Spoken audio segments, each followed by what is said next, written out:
오늘 이 이야기를 듣는 모든 분들의 마음에 주님의 평안이 가득하기를 기도합니다. 잠시 후 시작될 이야기가 여러분의 마음에 깊은 울림을 준다면 구독과 좋아요를 통해 저희에게 힘을 실어주시고 이 은혜로운 메시지를 더 많은 이들과 함께 나누는 축복의 통로가 되어주시길 바랍니다. 여러분의 작은 실천이 저희에게는 큰 격려가 됩니다. 예수님께서 갈릴리에서 하늘로 승천하신 이후 기독교인들은 그분께서 우리를 본향으로 데려가기 위해 다시 오실 날, 즉 재림을 간절히 기다려왔습니다. 이 사건은 흔히 휴거라고도 불립니다. 그러나 예수님의 승천 이후 성경의 가르침을 거스르고 그 재림의 날짜를 섣불리 예측하려 했던 사람들이 역사 속에서 끊임없이 나타났습니다. 오늘 우리는 그들의 이야기와 함께 마지막 때에 관한 성경의 진정한 메시지를 깊이 탐구해보고자 합니다. 휴거를 믿는 대다수 성도들의 믿음은 데살로니가전서 4장 16절과 17절 말씀에 깊이 뿌리내리고 있습니다.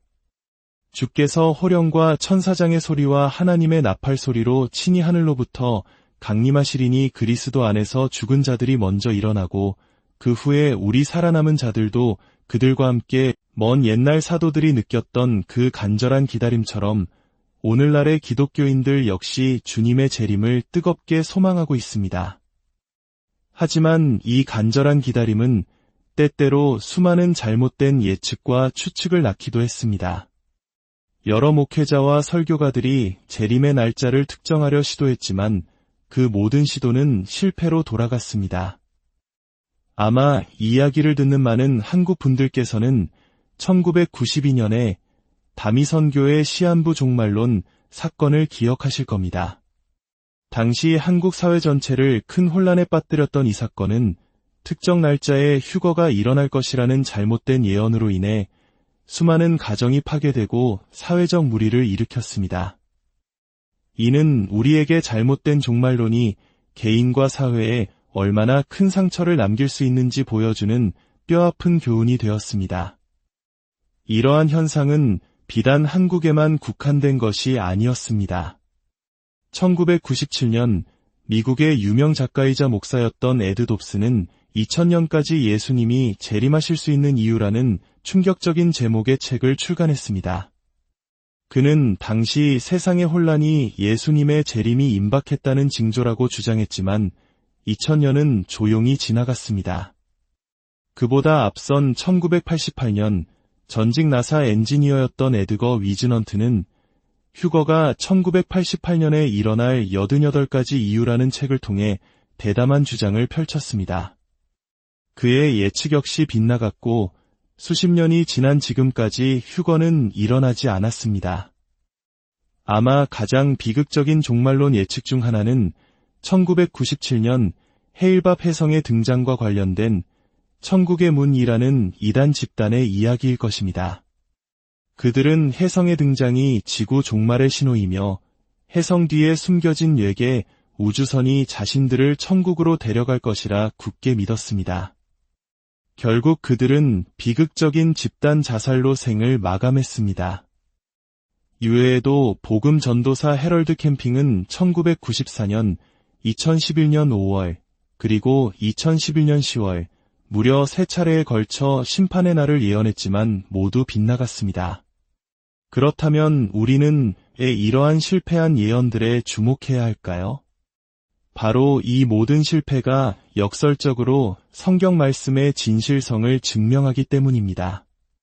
당신이 얼마나 영적으로 뛰어나다고 여겨지든 나사 엔지니어처럼 명석한 두뇌를 가졌든 성경은 마태복음 24장 36절에서 39절을 통해 분명히 말씀하십니다. 그러나 그날과 그때는 아무도 모르나니 하늘의 천사들도 아들도 모르고 오직 아버지만 아시느니라. 노아의 때와 같이 인자의 임함도 그러하리라. 홍수 전에 노아가 방주에 들어가던 날까지 사람들이 먹고 마시고 장가 들고 시집가고 있으면서 홍수가 나서 그들을 다 멸하기까지 깨닫지 못하였으니 인자의 임함도 이와 같으리라. 예수님께서는 친히 그 날과 그 시는 아무도 모른다고 단언하셨습니다. 하늘의 천사들조차 심지어 아들이신 예수님 자신도 모른다고 하셨습니다.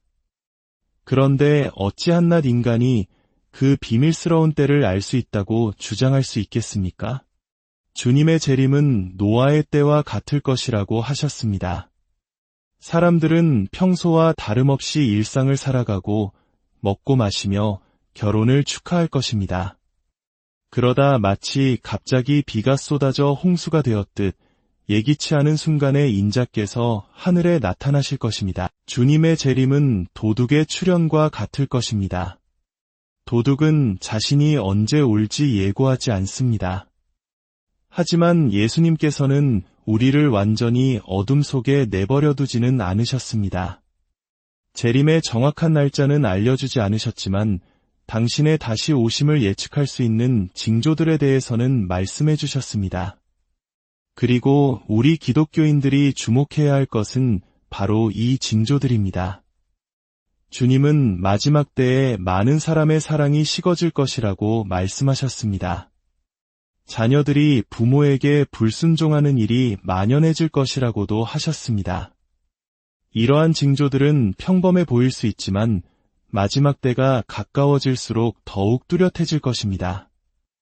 요한계시록 16장은 마지막 때에 일어날 일들에 대해 더욱 무섭고 구체적인 그림을 보여줍니다. 짐승의 표를 받은 사람들에게 악성 종기가 생기고 바다의 모든 생물이 죽으며 해가 사람들을 불로 태울 권세를 받고 세상은 짙은 어둠에 잠깁니다. 그리고 마침내 그러나 이 모든 끔찍한 자연재해와 기이한 현상들보다 더욱 무서운 예언이 있다는 것을 아십니까? 요한계시록 16장을 이해하려면 우리가 대환난이라 불리는 시기 속에 있다는 것을 알아야 합니다. 이 시기는 그리스도의 재림 직전 이 땅에서 가장 고통스러운 시간이 될 것입니다. 그런데 이 장에서 가장 소름 끼치는 부분은 이 모든 재앙 속에서도 사람들이 하나님을 미워하고 회개하기를 거부한다는 사실이 3번이나 반복해서 강조된다는 점입니다. 9절은 그들이 하나님의 이름을 비방하며 또 회개하지 아니하고 주께 영광을 돌리지 아니하더라고 말합니다. 11절은 아픈 것과 종기로 말미암아 하늘의 하나님을 비방하고 그들의 행위를 회개하지 아니하더라고 기록합니다. 그리고 어떻게 이런 끔찍한 재앙을 겪으면서도 사람들의 마음이 이토록 돌처럼 굳어질 수 있을까요? 대환난 기간 동안 세상은 사탄과 적그리스도 그리고 거짓 선지자의 사악한 영향력 아래 놓이게 됩니다.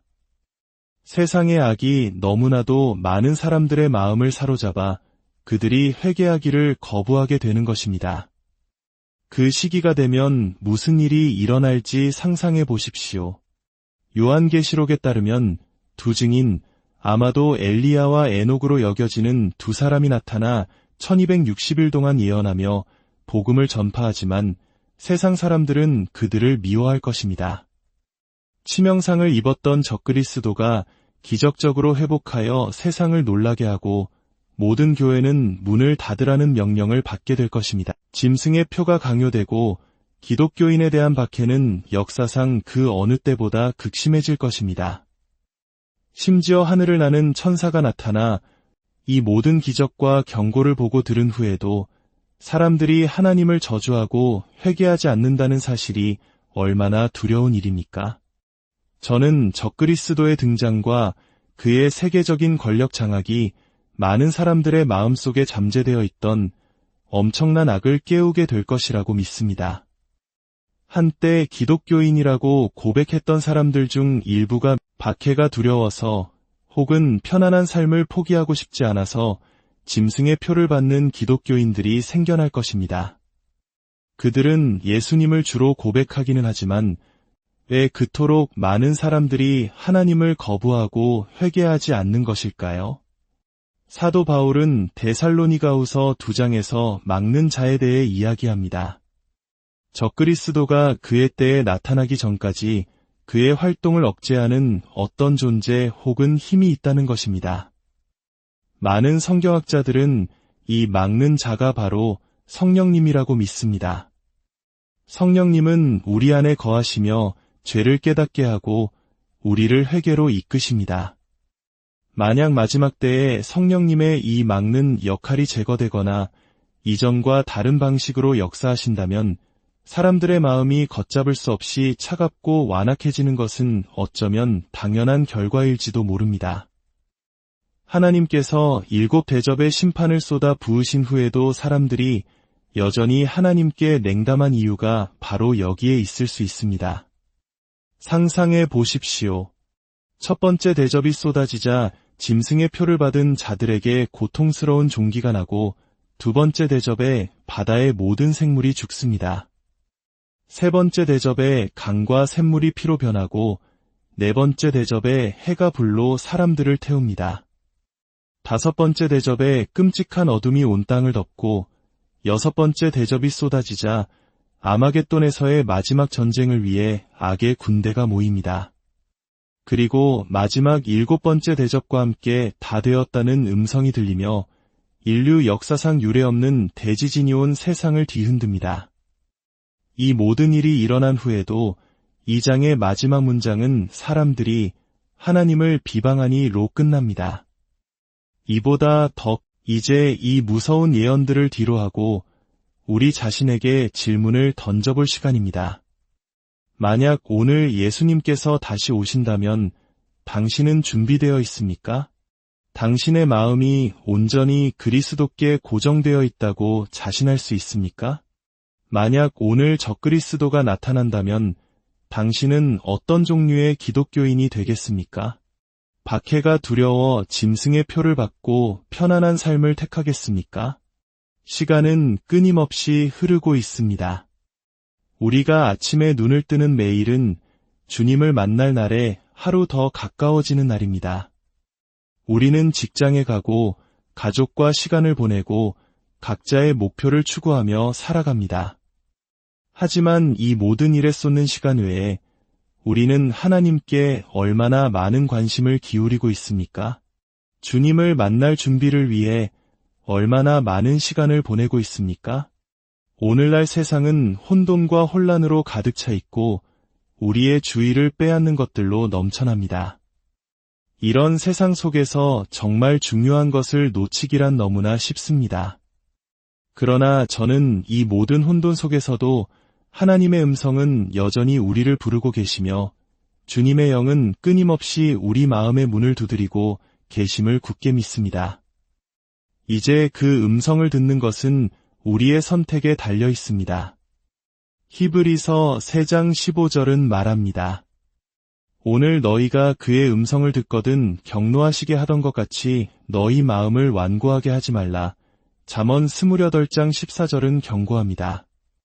항상 경외하는 자는 복되거니와 마음을 완악하게 하는 자는 재앙에 빠지리라. 마음이 완악해진다는 것은 영적인 눈이 머는 것을 의미합니다. 하나님의 아름다움과 영광에 무감각해지는 것입니다. 하나님의 뜻 대신 자신의 욕망을 좇는 것입니다.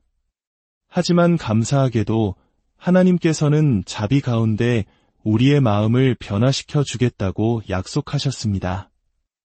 에스겔서 36장 26절의 약속을 기억하십시오. 또 새 영을 너희 속에 두고 새 마음을 너희에게 주되 너희 육신에서 굳은 마음을 제거하고 부드러운 마음을 줄 것이며 지금이 바로 여러분의 믿음을 예수님께 둘 때입니다. 오늘 그분의 음성을 듣거든 마음을 굳게 닫지 마십시오. 대신 그분이 당신의 삶에 들어오셔서 당신을 영원히 변화시키도록 허락하십시오. 두려움은 거짓말쟁이입니다. 두려움은 하나님께서 행하신 모든 일을 잊게 만듭니다. 두려움은 당신이 혼자라고 생각하게 만드는 안개를 만들어냅니다. 현대사회에서 불안장애와 스트레스 관련 질병이 만연한 것은 바로 이 두려움의 증거입니다. 우리는 미래를 두려워하고 과거에 얽매이며 통제할 수 없는 것들을 두려워합니다. 그러나 예수님께서는 우리에게 염려하지 말라고 명령하십니다. 마태복음 6장 33절에서 말씀하십니다. 그런즉 너희는 먼저 그의 나라와 그의 의를 구하라. 그리하면 이 모든 것을 너희에게 더하시리라. 우리가 미래를 알지 못할 때 하나님은 이미 미래에 계십니다. 우리가 과거를 놓지 못할 때 하나님은 이미 과거에서 당신의 현재와 미래를 빚어가고 계십니다. 사탄은 두려움의 아비이지만 하나님은 미래의 주인이십니다. 사탄은 걱정의 마법사이지만 예수님은 평강의 왕이십니다. 그러므로 믿는 자로서 우리의 삶은 두려움이 아닌 믿음에 의해 인도되어야 합니다. 오늘 저는 여러분께 한 가지를 권면하고 싶습니다. 당신의 성경 구절을 찾으십시오. 당신의 마음에 그 어떤 말씀보다 깊이 와 닿는 성경의 한 구절을 찾아서 굳게 붙드시길 바랍니다. 저에게는 시편 16편 8절이 바로 그런 말씀입니다. 내가 여호와를 항상 내 앞에 모심이여 그가 나의 오른쪽에 계심으로 내가 흔들리지 아니하리로다. 저는 이 말씀을 제 삶에 이렇게 적용합니다. 내가 여호와를 항상 내 앞에 모신다는 것은 하나님께서 내 발걸음을 인도하시고 내 앞길을 평탄케 하신다는 의미입니다. 하나님은 이미 나의 미래에 가 계십니다. 그가 나의 오른쪽에 계심으로 내가 흔들리지 아니하리로다라는 말씀은 주님께서 내 곁에 계시니 내가 예수님 안에 닻을 내리고 뿌리를 내렸으므로 결코 흔들릴 수 없다는 선포입니다. 여러분도 자신만의 구절을 찾으십시오. 여러분의 시선을 눈앞의 문제에서 당신의 싸움을 대신 싸워주시겠다고 약속하신 하나님께로 옮겨줄 그 말씀을 찾으십시오. 하나님의 말씀은 우리에게 방향을 제시하고 우리의 믿음을 강하게 합니다. 시력이 나쁜 사람이 일상생활에 어려움을 겪는 것처럼 말씀이 없는 기독교인은 영적으로 눈이 먼 사람과 같습니다. 말씀 없이는 당신에게 주어진 보호를 알 수 없고 이해를 초월하는 평안이 당신에게 주어졌음을 볼 수 없습니다. 말씀은 모든 것을 드러냅니다.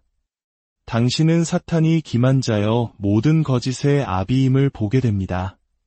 당신은 우리를 위해 찔리시고 상하시며 우리에게 평화를 주시기 위해 징계를 받으신 그리스도의 열정과 사랑을 보게 됩니다. 하나님의 말씀은 살아있고 생명을 주며 믿는 자에게 생명 그 자체입니다. 말씀은 불과 같아서 당신의 모든 불순물을 정죄하고 망치와 같아서 악을 파괴하며 경건한 성품을 세워줍니다. 거울과 같아서 우리의 흠을 비추고 등불과 같아서 우리의 길을 인도합니다. 사랑하는 여러분, 주님의 말씀을 더욱 진지하게 받아들이고 삶에 적용하기를 격려합니다. 그리하여 여러분의 삶이 방향을 찾고 영적인 자양분을 얻으며 흔들리지 않는 힘을 얻게 되기를 바랍니다. 경제가 좋든 나쁘든 친구들이 곁에 있든 떠나갔든 당신의 눈은 항상 주님의 말씀에 고정되어야 합니다. 그때 당신은 어떤 상황 속에서도 내 영혼이 안전합니다. 라고 고백할 수 있을 것입니다. 내가 여호와를 항상 내 앞에 모심이여 그가 나의 오른쪽에 계심으로 내가 흔들리지 아니하리로다. 이 약속의 말씀이 오늘 이야기를 듣는 모든 분들의 삶에 살아 움직이기를 주님의 이름으로 간절히 축복하고 기도합니다. 여러분의 삶에 하나님의 은혜와 평강이 늘 함께 하시기